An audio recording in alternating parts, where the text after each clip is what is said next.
सभी को प्रणाम, सभी को नमस्कार मित्रों। मैं हूं रविंद्र पांडे। मुझे देख पा रहे हैं आप यूट्यूब के ऑनलाइन प्लेटफॉर्म हिंदी रंगवे पर। मैं इस चैनल के माध्यम से अपने सभी मित्रों का बहुत बहुत स्वागत करता हूं और आभार व्यक्त करता हूं।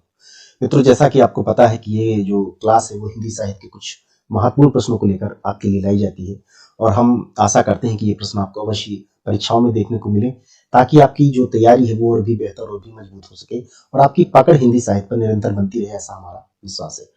तो हम बगैर देरी किए हुए हम चलते हैं अपने क्लास पर। हम अपने क्लास की शुरुआत करते हैं। आप स्क्रीन पर देख पा रहे होंगे पहला प्रश्न, विद्यापति की किस रचना में जौनपुर का वर्णन मिलता है? बताइए। जौनपुर का वर्णन, विद्यापति। पदावली, कीर्तलता, कीर्तपता का पुरुष परीक्षा। बताइए। देखिए, विद्यापति, सबसे पहले तो विद्यापति मतलब मैथिल कोकिल। मैथिल कोकिल, इन्हें जो है एक उपाधि मिली थी। हालांकि डॉक्टर राम कुमार वर्मा ने 16 उपाधियों का वर्णन किया इनकी विद्यापति को, ठीक है, लेकिन हमें मैथिल कोकिल जाना, ये मिथिला के विद्वानों द्वारा दिया गया था मैथिल कोकिल, ठीक है। आपको जातीय कवि कहा गया है, जातीय और अपरूप का कवि, ठीक है। अपरूप का कवि, अपरूप का कवि और जातीय कवि किसने कहा है? ये कहा है डॉक्टर बच्चन सिंह ने। बच्चन सिंह ने, ठीक है। अभिनव जयदेव, अभिनव जयदेव, ये जो है आपके आश्रयदाता राजा थे शिव सिंह। शिव सिंह ने ऐसा कहा है। शिव सिंह ने जो है आपको अभिनव जयदेव की उपाधि है, ठीक है।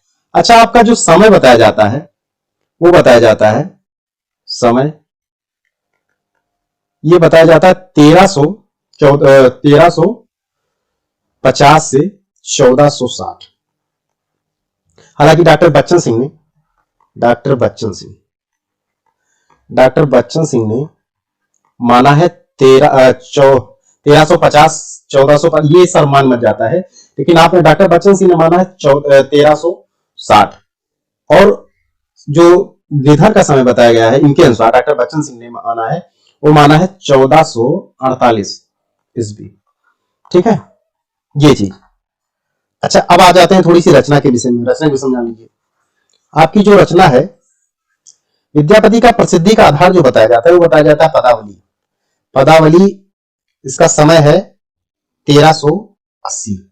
और कीर्तलता कीर्तपता का ये बताया जाता है 1403। ध्यान ये रखिएगा कि कीर्तलता में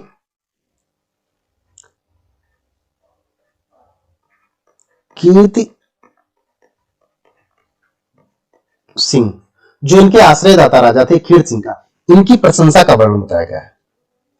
कीर्त सिंह की प्रशंसा का वर्णन कीर्तलता में, और उससे भी ज्यादा प्रश्न पूछा जाता है कीर्तपता का। इसमें जो है शिव सिंह की प्रशंसा का वर्णन है, ठीक है। अच्छा, पुरुष परीक्षा, ये जो है संस्कृत की रचना है, संस्कृत की रचना, ठीक है, ये संस्कृत की रचना है। और ठीक है, और जो प्रश्न आपसे पूछा जा रहा है जौनपुर का वर्णन, ये जौनपुर का वर्णन हमें कीर्तलता में प्राप्त होता है। कीर्तलता में जौनपुर का वर्णन हमें देखने को मिलता है, ठीक है। तो आपका जो है उत्तर सही है, ये कीर्तलता, ठीक। अब आगे देखिए दूसरा, विरुद्धों के सामंजस्य विषयक सिद्धांत को किसने प्रतिपादित किया? विरुद्धों के सामंजस्य विषयक सिद्धांत, डॉक्टर नगेंद्र, आचार्य हजारी प्रसाद द्विवेदी, विश्वनाथ प्रसाद मिश्र, आचार्य शुक्ल। डॉक्टर नगेंद्र ने तो किया नहीं।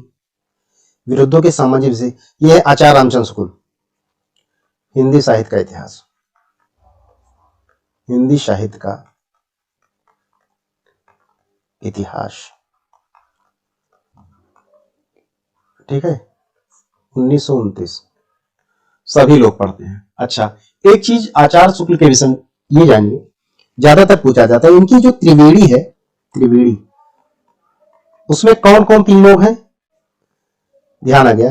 एक ये देखिए, एक शूर, और दूसरा तुलसी, और तीसरा जयसी, जैसे ग्रंथावली की भूमिका। 3 लोग हैं त्रिवेणी में, इसको ध्यान रखिएगा। तो आपका उत्तर कौन सा है? आचार्य रामचंद्र शुक्ल। ठीक, अगला देखिए, पूछ रहा है मुक्तिबोध उपन्यास पर किसको साहित्य अकादमी पुरस्कार दिया गया? साहित्य अकादमी मुक्तिबोध उपन्यास। देखिए, सबसे पहले तो एक चीज ये क्लियर कर लीजिए कि एक तो मुक्तिबोध नाम है साहित्यकार का, पूरा नाम बताइए इनका। ये है गजानन माधव मुक्तिबोध। मुक्तिबोध। और पूछ क्या रहा है? पूछ ये रहा है कि मुक्तिबोध उपन्यास पर किसको साहित्य अकादमी पुरस्कार प्रदान किया गया? तो मुक्तिबोध जिसका उपन्यास होगा उसी मिला होगा ना। तो ये किसका है? ये है जैनेन्द्र का। जैनेन्द्र के कुछ प्रसिद्ध उपन्यास हैं, जैसे कि जो है सुनीता, त्यागपत्र, कल्याणी, सुखदा, विवर्त, व्यतीत, अनाम स्वामी, जयवर्धन। ये देखिए, जैसे कि परख, ठीक है, सुनीता, त्यागपत्र, कल्याणी, जयवर्धन, ठीक, सुखदा और अनाम स्वामी, ये सब प्रसिद्ध उपन्यास हैं आपके। ठीक, एक है अनंतर, अनाम स्वामी और अनंतर। ठीक, व्योमकेश दरवेश किस विधा की रचना है? ये बताइए। कहानी है, जीवनी, उपन्यास है, यात्रा वृत्त? बताइए। व्योमकेश दरवेश। और व्योमकेश दरवेश जिसकी भी रचना है, वो चाहे कहानी हो, जीवनी, उपन्यास हो या कुछ भी हो, जिसका भी है, कोई सामान्य पुरुष नहीं है। हिंदी साहित्य के अंतर्गत आचार्य रामचंद्र शुक्ल की कथन पर या उनके किसी भी पंक्ति पर अगर किसी ने अपनी लेखनी चलाने का कार्य किया है तो उसका नाम हुआ करता है आचार्य हजारी प्रसाद द्विवेदी।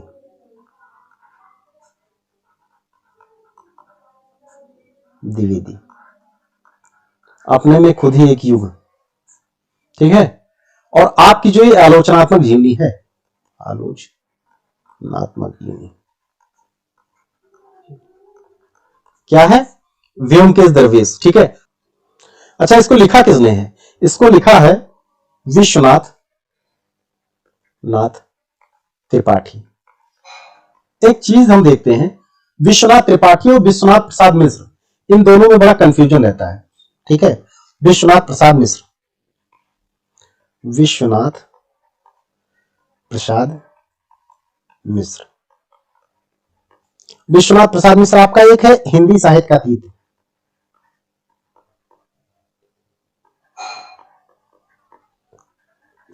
अतीत।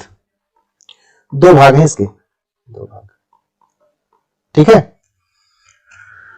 तो आपका ये जो है, ये है क्या? ये है जीवनी, ये सही उत्तर है दूसरा, ठीक है। विश्वनाथ प्रसाद मिश्र अलग है, विश्वनाथ त्रिपाठी ये जो है अलग है। आप जो है विश्वनाथ त्रिपाठी, ठीक है, आपने जीवनी लिखी है आलोचनात्मक जीवनी हजारी प्रसाद द्विवेदी जी के ऊपर। आपकी एक रचना और देखने को मिलती है, मीरा का काव्य, मीरा का काव्य। और एक है, एक और याद आ रहा है, ठीक है। और एक है लोकवादी तुलसीदास, लोकवादी तुलसीदास, तुलसीदास, ठीक। अगला देखिए, आटे का सिपाही कहानी के लेखक है आनंद प्रकाश जैन, दिसंबरनाथ कौशिक, आचार्य चतुर्सेन शास्त्री, मुंशी प्रेमचंद। बताइए, 4 ऑप्शन है। देखिए, आटे का सिपाही, मुंशी प्रेमचंद के है नहीं कोई, ठीक है, इनकी कोई कहानी नहीं, हमने आज तक पढ़ी नहीं। आचार्य चतुर्सेन शास्त्री, दिसंबरनाथ कौशिक, देखिए इनका ये है आटे का सिपाही, ये जो है आनंद प्रकाश जैन, ठीक, आनंद प्रकाश जैन, ठीक। मुंशी प्रेमचंद आपकी जो पहली कहानी है, पहली कहानी वो कौन है? वो बताई जाती है सौत 1915, जो कि सरमान मच जाता है। हालांकि उर्दू में एक कहानी आती है जो नवाब राय के नाम से आपने जमाना पत्रिका में 1907 में प्रकाशित हुई थी, उसका नाम बताया जाता है संसार का अनमोल रतन। ठीक है। और जो अंतिम कहानी है सलमान मत के अनुसार, अंतिम कहानी ये डॉक्टर नागेंद्र के अनुसार है, पहली कहानी सौ। ठीक है। और डॉक्टर नागेंद्र ने, हालांकि डॉक्टर नागेंद्र के अनुसार तो वही है, साथ साथ सलमान मत भी जाता है। अंतिम कहानी जो हो जाती है वो जाती है कफन। कफन कफन 1936, ये सलमान मत है। हालांकि गणपत चंद्र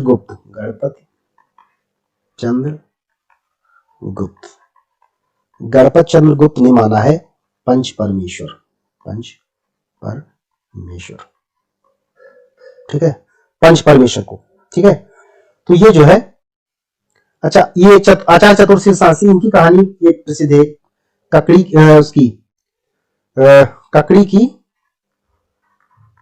की मौत।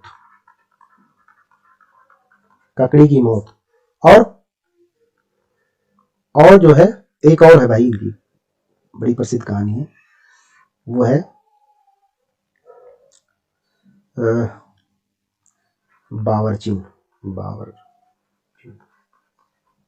बावर्ची। ठीक है। और विशंबर नाथ कौशिक, ओहो तो भूल ही गए थे, रक्षाबंधन। ठीक है। अब आप हमें कमेंट करिए कमेंट बॉक्स में कि रक्षाबंधन नाटक किसका है। ठीक है, रक्षाबंधन नाटक किसका है ये आपको बताना है। और एक और है कि कल्लोल। ठीक है। तो आपका कौन सा हुआ, ये पहला ऑप्शन। ठीक है। अगला देखिए, छंदों का जादूगर किसे कहा गया, बताइए। परमार रासो, विशलदेव रासो, कुमार रासो, पृथ्वीराज रासो, बताइए। सभी के सभी जो है रासो साहित्य हैं। रासो साहित्य किसे कहते हैं? रासो साहित्य है, ये हमें जो है आदिकाल में देखने को मिलता है। रासो साहित्य चार कवि द्वारा अपने आश्रयदाता राजाओं की प्रशंसा में जो वीरगाथात्मक काव्य लिखा गया, उसे हम रासो साहित्य के नाम से जानते हैं। ठीक है। इसमें है क्या, छंदों का जादूगर, मतलब छंदों के प्रकार, जिसमें ज्यादा छंदों के प्रकार होंगे वही होगा छंदों का जादूगर। देखिए इसमें है, देखिए थोड़ा जान लीजिए सबके विषय में। सबसे पहले इसका जो सही आंसर है, छंदों का जादूगर कहा गया पृथ्वीराज रासो को। और कहा किसने है? आचार्य शुक्ल के अलावा कौन हो सकता है? आचार्य रामचंद्र शुक्ल। ठीक है, छंदों का जादूगर। अच्छा, पृथ्वीराज रासो में जो समय सर्ग है, सर्ग ना करके इनको समय कहा गया है, समय वो कितना है? वो है 69 मतलब सर्ग है, हालांकि इसमें समय कहा गया है। और छंद के प्रकार है वो कितना है? वो है 68 प्रकार के छंदों का प्रयोग हुआ है इसमें, 68 प्रकार के छंदों का प्रयोग। ठीक है। एक चीज साथ ही यहीं पर एक चीज हमें और ध्यान देनी चाहिए, क्योंकि जब हम पढ़ रहे हैं तो थोड़ा अच्छे से पढ़ लें। छंदों का जादूगर कहा गया है पृथ्वीराज रासो में, चूंकि इस चार ऑप्शन में पृथ्वीराज रासो में मिल रहा है। साथ ही आपको एक चीज का और इस बात का स्मरण होना चाहिए कि छंदों का जादूगर रामचंद्रिका, जो कि केशवदास की रचना है। ठीक है, रामचंद्रिका, यहीं पर बता दे रहे हैं रामचंद्रिका। ठीक है, रामचंद्रिका ये रचना है केशवदास की। केशवदास कौन? रीतकाल के प्रवर्तक, जिन्हें सम्मान मिल जाता है रीतकाल के प्रवर्तक के रूप में केशवदास जी, आचार्य केशवदास को जाना जाता है। ये जो है उनकी रचना रामचंद्रिका को कहा गया है छंदों का जादूगर। और कहा किसने है? आपको ध्यान रखना चाहिए, कहा किसने है? डॉक्टर राम स्वरूप चतुर्वेदी। स्मरण रहे ये चीज। ठीक है, दो चीजें अलग अलग हैं। छंदों का जादूगर कहा गया है एक तो चंद्र बरदाई की रचना पृथ्वीराज रासो को, ठीक है, और दूसरा केशवदास कृत रामचंद्रिका को। और रामचंद्रिका को कहा है डॉक्टर रामस्वरूप चतुर्वेदी ने, और पृथ्वीराज रासो को कहा है आचार्य शुक्ल ने। दोनों चीजें अलग है, दोनों चीज एकदम क्लियर होनी चाहिए। ठीक है, अगला देखिए, हिंदू तुरक प्रमाण रैमनी शब्दी साखी निम्न पंक्तियां किस कवि की? बताइए। हिंदू तुरक प्रमाण रैमनी शब्दी साखी और पक्षपात नहीं वचन सभी के हित के भाषी। ठीक है, यही तो है। नामदेव, नाभादास, कबीरदास, तुलसीदास, बताइए। ये है नाभा दास की, ठीक है। नाभा दास की पंक्तियां, और कही किसके लिए गई? कबीर दास जी के लिए। कबीर दास की प्रशंसा में,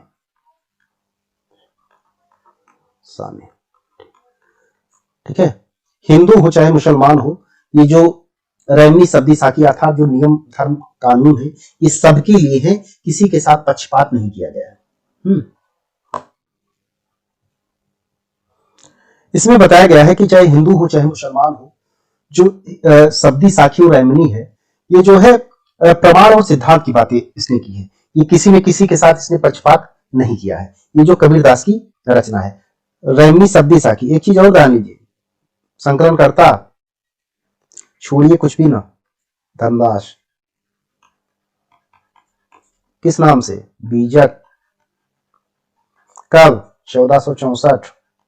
ठीक। आइए इधर, नाभादास गुरु अग्रदास दास, ठीक। एक रचना है आपकी अग्रदास की, कौन सी है? ध्यान मंजरी। अग्रदास के विषय में कुछ बताइए। अग्रदास राम काव्य में रसिक भावना का समावेश किया आपने, ठीक है। और अब और देखिए थोड़ा सा, ठीक है। और एक अच्छा, अग्रदास के जो शिष्य हैं, क्या नाम है इनका? अग्रदास के गुरु। अच्छा हाँ, एक ही ये इधर क्लियर कर लीजिए। देखिए, नाभादास आपके गुरु कौन है? आपके गुरु हैं अग्रदास। और आपके गुरु कौन है? आपके गुरु थे कृष्णदास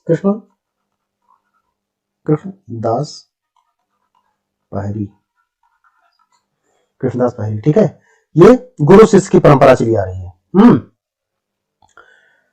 तो कबीरदास 1398 1518।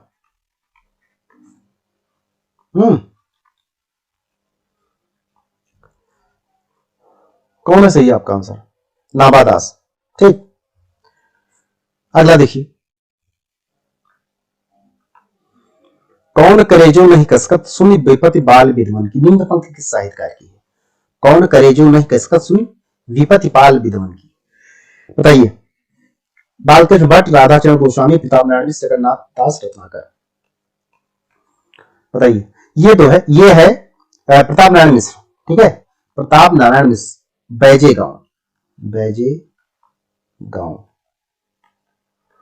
गांव नाव, ठीक है, कानपुर।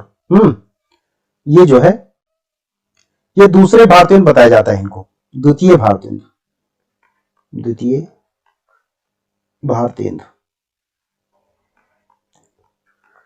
ठीक है। ब्राह्मण पत्रिका कहां से? कानपुर से, ठीक है। 1883 से 1994 तक मासिक पत्रिका है ये, मासिक पत्रिका।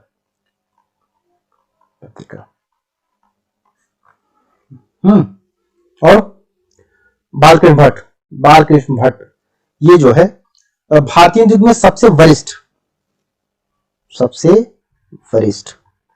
भारतीय युग में, अगर उम्र में देखा जाए तो, ठीक है।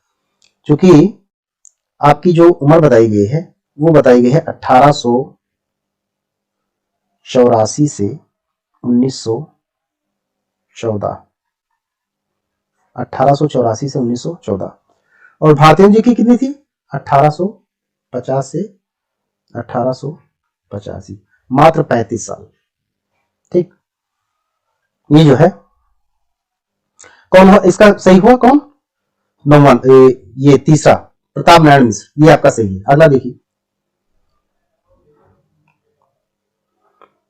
निम्न में से कौन सी कविता निराला की नहीं है, ये आपको बताना है। निराला की नहीं है। सरोज स्मृति, तोड़ती पत्थर, पिछोला के कथन, जागो इतफार, बताइए। देखिए, सरोज स्मृति ये तो है ही है, और तोड़ती पत्थर ये भी है, पेशोला की विरुद्ध जागो, ये भी है। पेशोला की विरुद्ध, ये किसकी है? जयशंकर प्रसाद, जयशंकर प्रसाद, ये जयशंकर प्रसाद की है, ठीक है। निराला, प्रथम कविता कौन सी है इसकी? प्रथम कविता देखिए, प्रथम कविता सूर्यकांत त्रिपाठी निराला। प्रथम कविता कौन है? यह है जूही की कली,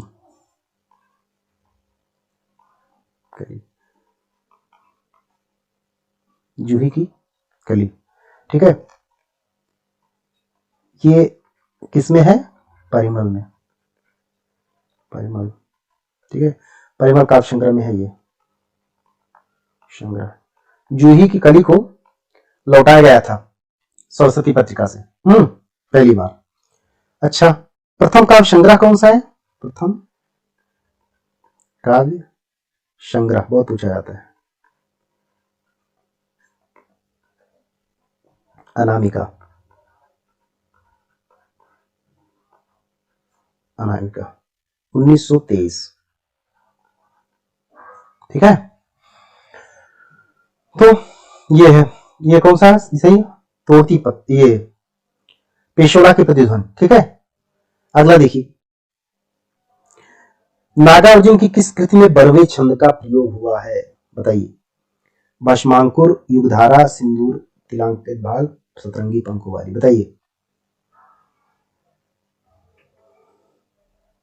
नागार्जुन, देखिए इसका जो सही आंसर है वो है भस्मांकुर, ठीक है। भस्मांकुर जो कि है क्या? ये है आपका खंड काव्य, ठीक है। इसमें जो है 1971, इसमें जो है बरवे छंद का प्रयोग हुआ है, ठीक। और सतरंगे पंखों वाली, तुमने कहा था, तुमने कहा था, ठीक। प्यासी पथराई आंखें,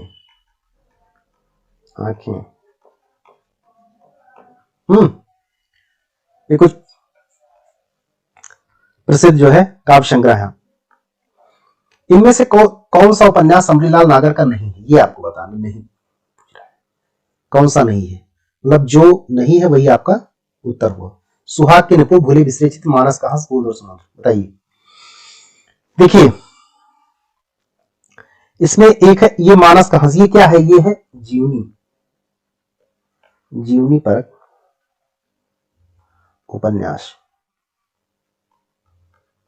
और किसके ऊपर है ये? तुलसीदास, तुलसीदास जी। तो ये तो आपका है ही, बोलो ये भी आपका है। भूले, ये सुहाग के निपुण, भूले बिसरे चित, ये किसका है? ये है भगवती चरण वर्मा।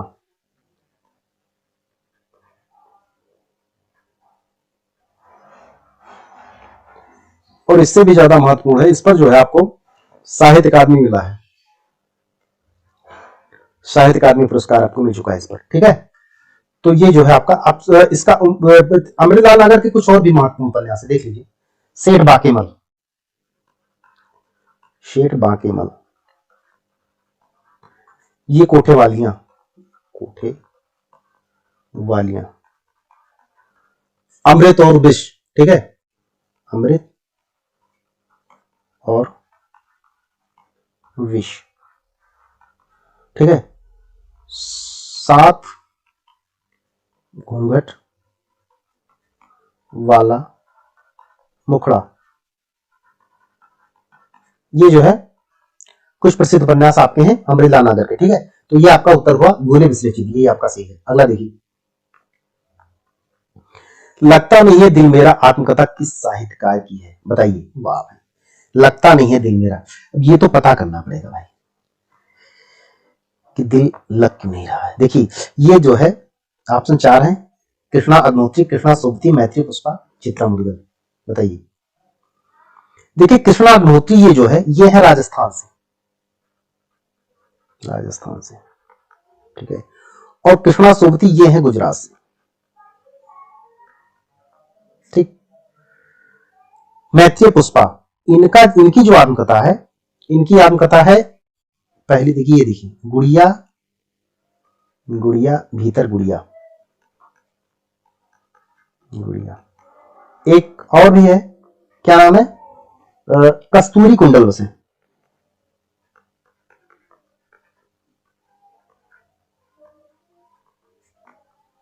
बस है,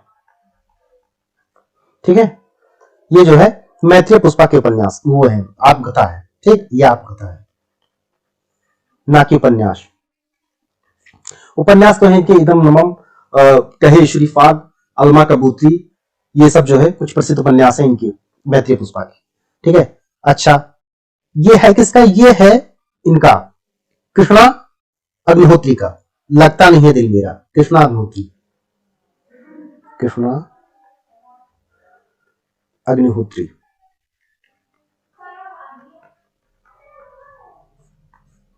ठीक है।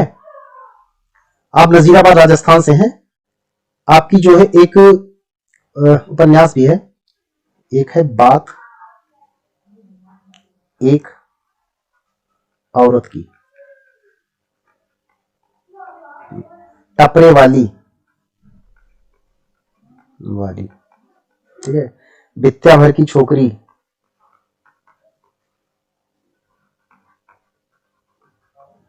छोकरी, ये कुछ प्रसिद्ध उपन्यास आपके हैं, किसके, कृष्णा अग्निहोत्री के, ठीक है।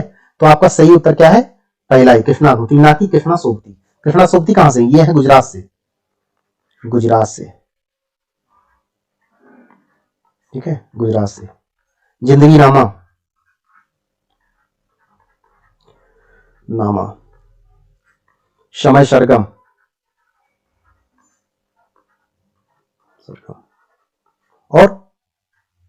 और एक है, ठीक है। एक और है, कोई याद नहीं आ रहा है। ये आपके जो है कुछ प्रसिद्ध उपन्यास है, ठीक है। तो ये आपका सही उत्तर हुआ, ये पहला, कृष्णा अग्निहोत्री। अगला देखिए, निम्न में से कौन सी कहानी जैनेन्द्र की नहीं, ये आपको बताना है, जैनेन्द्र की नहीं है। ग्रामोफोन का रिकॉर्ड, पाजेब, नीलम देश की राजकन्या, जिंदगी एक रिहर्सल, बताइए। देखिए, ग्रामोफोन का रिकॉर्ड, इसमें जो है 22 वर्षीय विजया की कहानी है, जो अपनी पति प्रेम से वंचित रहती है, ठीक है। विजया, 22 वर्षीय विजया की कहानी है। ग्रामोफोन, ये तो आप ही के हैं। पाजेब, पाजेब जो है ये बाल मनोवैज्ञानिक पर आधारित है, बाल मनोवैज्ञानिक पर आधारित है, ज्ञानिक पर, ठीक है। ये भी आप ही की है। नीलम देश की राजकन्या, ये भी आप। जिंदगी एक रिहर्सल, ये किसकी है, विष्णु प्रभाकर, प्रभाकर, ठीक है। पाजेब में एक बालक, उसकी बालक की निष्कपटता का भी इसका चित्रण किया गया है पाजेब में, ठीक है। बाल मनोविज्ञान पर आधारित है। और ग्रामोफोन पर इसमें जो है, इसमें 22 वर्षीय विजया की कहानी है, जो अपने पति के प्रेम में, पति के प्रेम से वंचित रहती है, और ग्रामोफोन पर हमेशा जो है पुरानी पुरानी गीत, ओल्ड इज गोल्ड को सुना करती है। अगला देखिए, प्रसिद्ध नाटक नेपथ्य राग किसका है, नेपथ्य राग, बताइए। मीराकांत, मृणाल पांडे, काशीनाथ, अशोक वाजपेयी, बताइए। देखिए, नेपथ्य राग ये है मीराकांत जी का, ये मीराकांत का है, ठीक है। ये जो है यही सही है, मीराकांत। और कुछ और भी है, ईहा मृग, ईहा मृग, ठीक है। हुमा को उड़ जाने दो, जाने दो, ठीक। कंधों पर बैठा था सांप, कंधों पर बैठा सांप, ठीक है।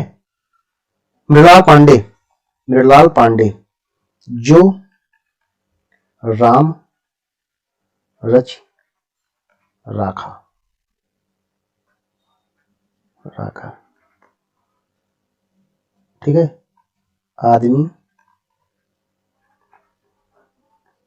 जो मछुआरा नहीं था ये है मृणाल पांडे के। ठीक।